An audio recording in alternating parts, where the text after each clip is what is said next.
બજારમાં મળતા 2 પ્રકારના છાશના મસાલા આજે આપણે બનાવતા શીખીશું।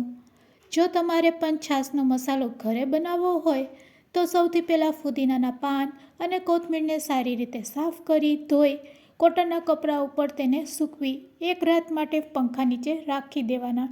એક જ દિવસમાં સરસ સુકાઈ જશે। હવે ગેસની ફ્લેમ ચાલુ કરી લીમડાના પાનને શેકી લેશું અને કોથમીરના પાન અને ફુદીનાના પાનને તેમાં એડ કરશું। ફરીથી તે જ પેનમાં 2 ચમચી જીરું, 2 ચમચી ધાણા અને કાળા મરી એડ કરી 1 મિનિટ માટે તેને શેકી લેશું।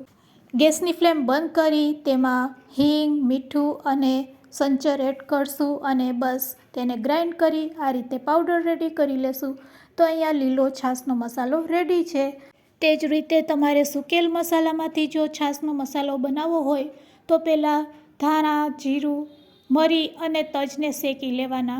શેકાઈ જાય એટલે લીમડાના પાન અને ફુદીનાના પાન તેમાં એડ કરી દેવાના। બસ હવે તેને પણ આપણે ઠંડુ કરવા માટે રાખી દઈશું અને ઠંડો થઈ જાય પછી તેને મિક્સર જારમાં લઈ લેશું। મિક્સર જારમાં લીધા પછી તેમાં સંચર એડ કરવાનું, મીઠું એડ કરવાનું અને હિંગ એડ કરવાનું।